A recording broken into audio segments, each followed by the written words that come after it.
Hello guys, आज हम राजस्थान के इतिहास शुरुआत करेंगे और सबसे पहले हम पढ़ेंगे मेवाड़ का इतिहास शुरू करेंगे, जिसे हम पढ़ेंगे मेवाड़ वंश के बारे में। तो शुरू करते हैं मेवाड़ वंश का इतिहास।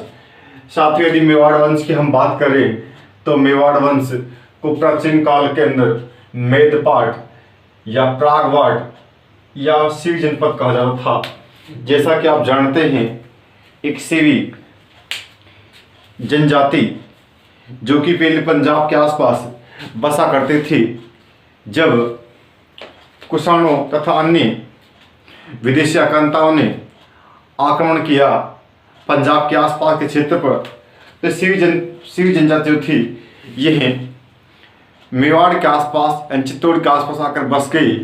आते ही मेवाड़ को शिवी जनपद के नाम से जाना गया।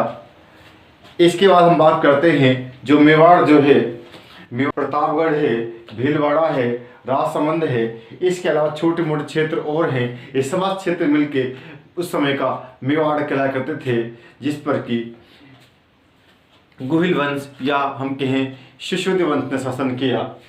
इसके बाद हम बात करते हैं मेवाड़ पर गुहिल वंश या हम कहें ये बाद में शिशुद्ध वंश ने शासन किया, क्योंकि हम जानते हैं कि गुहिल वंश का जो अंतिम शासक था यह हम कहें रावल शाह का अंतिम शासक जो था रतन सिंह था, वह हारने के बाद आप जानते हैं अलाउद्दीन खलजी ने चित्तौड़ पर अधिकार कर लिया और इसके बाद फिर सिसोदा गांव का राणा हम्मी सिसोदिया ने पुनः चित्तौड़ पर अधिकार किया। तो जो राणा हम्मी सिसोदिया जो थे सिसोदा गांव के थे, अतः वह वंश ये गुहिल वंश आगे सिसोदिया कहलाया। यानी हम कह सकते हैं मेवाड़ वंश पर गुहिल वंश या हम कहें सिसोदिया वंश ने शासन किया। इसके बाद हम बात करते हैं कि जिसे हम बात करते हैं कोई अपना आपको लक्ष्मण कौन बताता है, कोई सूर्य बताता है। यदि हम इसकी बात करते हैं कि जो मेवाड़ का वंश जो है ये सूर्यवंशी हिंदू शासक माने जाते हैं। इसके बाद हम बात करते हैं जो गुहिल वंश जो है यह हम कहें जो गुहिल वंश जो है इसकी 24 शाखाएं बताई जाती हैं, लेकिन जो मेवाड़ के जो गुहिल हैं ये सबसे प्राचीन हैं और सबसे प्रमुख हैं। जैसा कि मेहनत नैन्सी ने गुहिल की 24 शाखाएं बताई हैं और मेहनत से बताया है इन 24 शाखाओं में एक चाकसुक गुहिल और एक जो मेवाड़ गुहिल जो हैं ये सबसे प्रमुख हैं। इन्हीं को मुख्य माना गया है गुहिलों में। लेकिन ध्यान रखना है कि मेहनत नैन्सी ने गुहिलों की 24 शाखा बताई हैं। ये बिंदु ध्यान रखना है कि पूछेगा आपसे गुहिलों कितनी शाखाएं हैं, ध्यान रखना है गुहिलों की 24 शाखाएं हैं। मेहनत नैन्सी ने भी गुहिलों की 24 शाखाएं बताई हैं।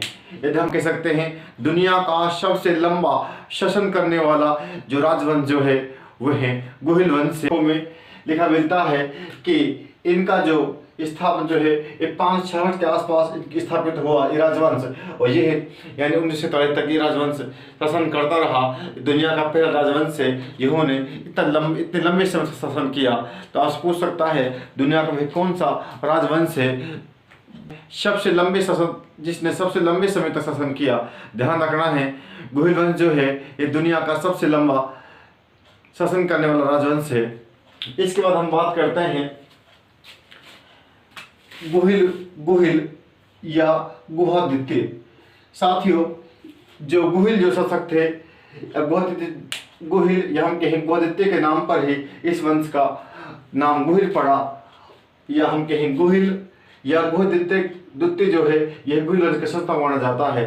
आपसे पूछे मेवाड़ वंश का या हम कहें गुहिल वंश का संस्थापक माना जाता है, तो ये बताएंगे आप गुहिल जो है या गुहादित्य जो है इसे मेवाड़ वंश का या गुहिल वंश का संस्थापक माना जाता है। साथ ही ऐसा कहा जाता है वल्लभी जो वर्तमान गुजरात में है उस उस वल्लभी पर विदेशियों ने आक्रमण किया। आक्रमण जब किया तो कहते हैं कि समस्त सेना और राजा जो थे शल्यदेव मारा गया। और इसकी जो गोहिल की जो माता थी, यानी जिसका नाम बताया गया है पुष्पवती, वह कहते हैं सिरोही उस समय एक धर्मस्थल था, वहाँ यात्रा पर आई हुई थी। इस कारण उसकी वह बच गई। जब वह वल्लभ गई तो उन्होंने देखा कि समस्त समाज नष्ट हो चुका है और सैनिक मार जा चुके हैं और जो शल्यदेव जो है वह मर चुका है युद्ध के अंदर। तो कहते हैं कि साधु ने उसे कहा कि आप इसको लेकर वल्लभ मत जाइए, वहाँ शत्रु से मार डालेगा। तो कहते हैं कि राजस्थान में रुक गई और यहाँ इन्होंने इसका पालन पोषण एक गुहा के अंदर हुआ। गुफा जिसको हम गुहा कहते हैं, गुफा के अंदर हुआ। अतः इसका नाम गुहा या गुफा में इसका पालन पोषण हुआ। इसको गुफा के अंदर रखा गया, यानी कि गुहा के अंदर रखा गया, अतः इसका नाम गोहिल पड़ गया। इसके बाद देखते हैं कि इसकी माता का नाम क्या है। इसकी माता का नाम पुष्पवती बताया गया है। यानी जो गोहिल जो है, इसके पिता का नाम जो है, इसका पिता का नाम जो है शल्यदेव बताया गया है और माता का नाम जो है वह पुष्पवती बताया गया है कर्नल जेम्स टोड के अनुसार। इसके बाद हम बात करते हैं, गोहिल ने 566 ईस्वी में मेवाड़ वंश पर शासन किया था। इसकी जानकारी जो है सोमाल अभिलेख हमें देता है। यानी सोमाल अभिलेख में उल्लेखित किया गया है कि गोहिल ने 566 ईस्वी में मेवाड़ पर शासन किया था। इसके बाद हम बताते हैं कि जो आगरा जो है, आगरा से गोहिल नामक शासक के, यानी गोहिल के 2000 सिक्के प्राप्त हुए हैं। साथ ही मिट गया है, 2000 सिक्के प्राप्त हुए हैं। और सिक्के किसके हैं? वे चांदी के सिक्के प्राप्त हुए हैं। आज पूछ सकता है किस स्थान से गोहिल के 2000 के चांदी के सिक्के प्राप्त हुए हैं। इसके बाद हम बात करते हैं एक मुस्लिम इतिहासकार है फरिश्ता। एक मुस्लिम इतिहासकार है फरिश्ता। ये क्या कहता है? फरिश्ता कहता है कि जो ये वंश है, गोहिल वंश जो है, जिसको मेवाड़ वंश भी कहते हैं, ये कहते हैं ये वंश मुस्लिम धर्म की उत्पत्ति से पहले भी ये विद्वान था, मौजूद था। ऐसा फरिश्ता बताता है। फरिश्ता कहता है कि जो ये मेवाड़ वंश जो है, गोहिल वंश है, यह इस्लाम धर्म की उत्पत्ति से पहले भी इसको बताया गया है कि ये मौजूद था, उपस्थित था। ऐसा फरिश्ता ने बताया है। इसके बाद हम बात करते हैं सोमाली अभिलेख। 7वीं अभिलेख जो है यह है 646 ईस्वी का है। यह अभिलेख जो है ये 646 ईस्वी का है। इसमें यह अभिलेख जो है शल्यदेव का है। शल्यदेव कौन है? जो गोहिल के जो 5 वंशज जो हैं। देखो यहाँ शल्यदेव है, शल्यदेव के हुआ गोहिल का पुत्र हुआ भोज के वंशज हुए महेंद्र, और महेंद्र के हुए नाग का जो 5 वंशज जो है वे हुआ शल्यदेव। यानी एक शल्यदेव यह है, एक शल्यदेव आगे है जो गोहिल का पिता है। ध्यान रखना है, ये शल्यदेव अलग है और जो गोहिल के पिता से जो अलग है। ये यानी हम कह सकते हैं शल्यदेव 2 हैं। एक गोहिल का पिता है यानी शल्यदेव, उसका गोहिल, फिर भोज, फिर महेंद्र, फिर नाग और फिर शल्यदेव। यानी हम कह सकते हैं ये शल्यदेव जो है वह गोहिल के जो पिता जो है जो वो अलग है और ये वाला अलग है। यानी गोहिल का 5 वंशज हुआ कौन? शल्यदेव। और उसी का इस अभिलेख बताया गया है, सोमाल अभिलेख, जो कि 646 इसी को बताया गया है। वटनगर सिरोही के का इसमें बताया गया है। इसमें क्या उल्लेखित है? वटनगर सिरोही से आए हुए महाजन संप्रदाय के मुखिया जेतक मेहतर ने अरण्यक वासनी जावर माता का मंदिर बनवाया। और इसमें कहते हैं इसमें 18 प्रकार के गायकों से ये मंदिर भरा रहता था।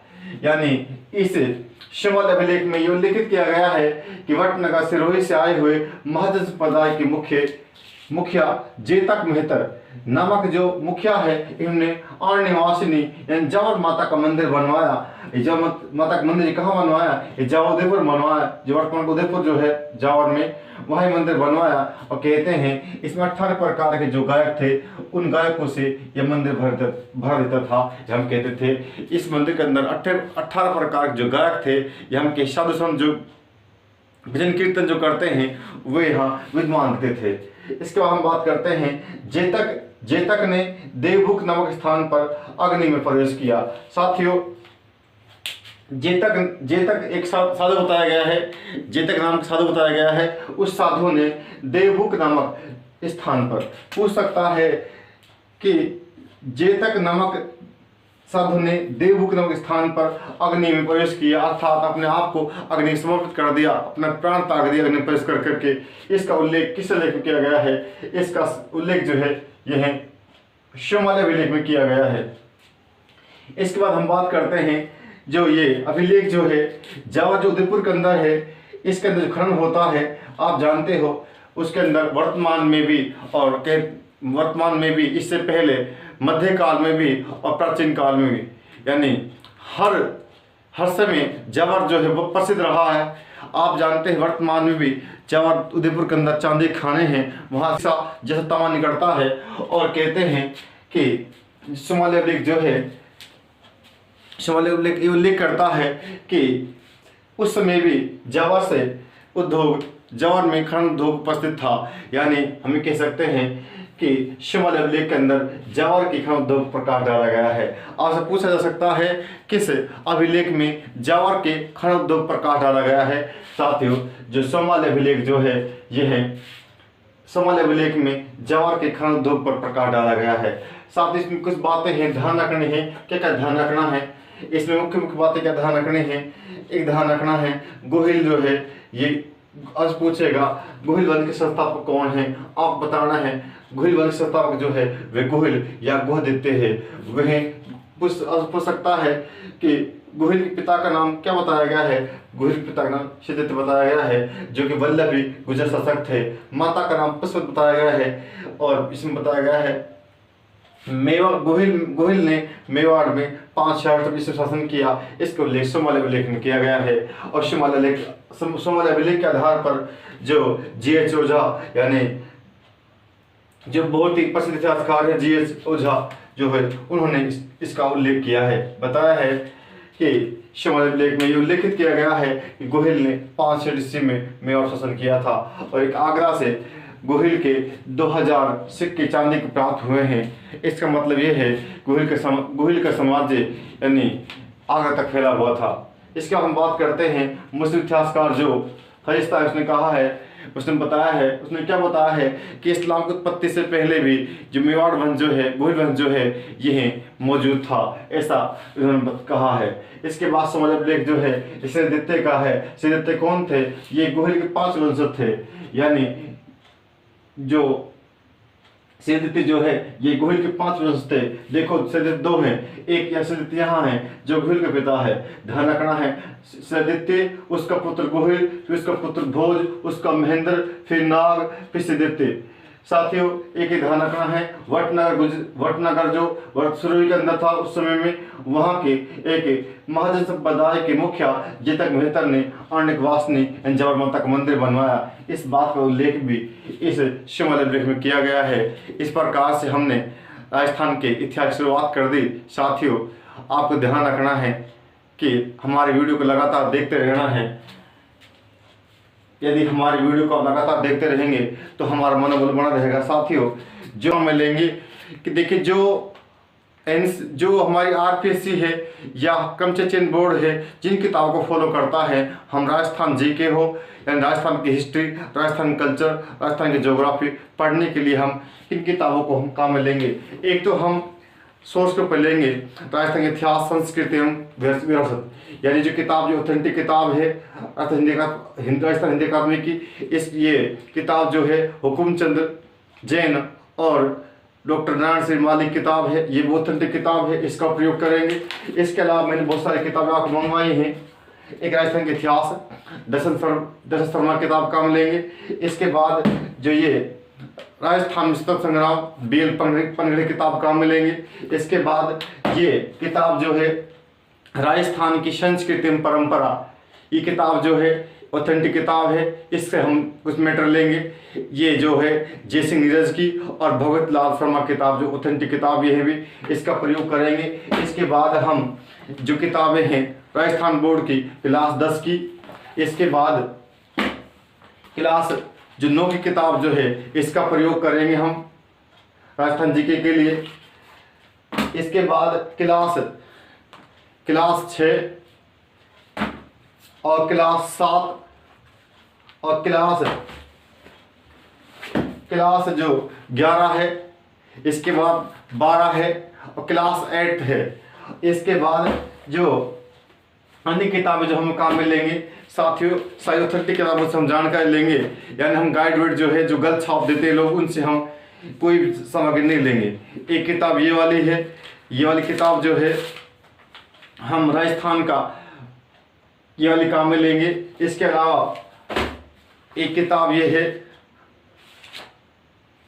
एक जीके की एक अन्य किताब है, राजस्थान जी की ऑथेंटिक किताब है, इसको हम प्रयोग में लेंगे। साथ ही जितनी भी किताबें मैंने बताई हैं सारी किताब ऑथेंटिक हैं। इसके अलावा हम कोई गाइड वाइड से नहीं पढ़ेंगे। जितनी ऑथेंटिक किताब है, NCERT किताब है, राजस्थान बोर्ड की पुरानी किताबें जो हैं, इसके अलावा जो नई किताबें चल रही हैं RBSC की, ये किताबें काम लेंगे। इसके अलावा ऑथेंटिक किताबें जितनी भी होंगी उनसे ही केवल हम मैटर लेंगे, गाइड वाइड का हम सहारा नहीं लेंगे। साथ ही हम आपको ऑथेंटिक जो किताबें फॉलो करता है, क्रमचर्या चेन बोर्ड फॉलो करता है, RPSC फॉलो करता है, उन्हीं किताबों से हम आपको पढ़ाएंगे, उन्हीं किताबों को फॉलो करेंगे। साथियों, आप हमारा थोड़ा सहयोग करें, सुविधाओं का थोड़ा अभाव है, प्लीज़ हमारे चैनल को लाइक करें, शेयर करें, सब्सक्राइब करें। Thank you.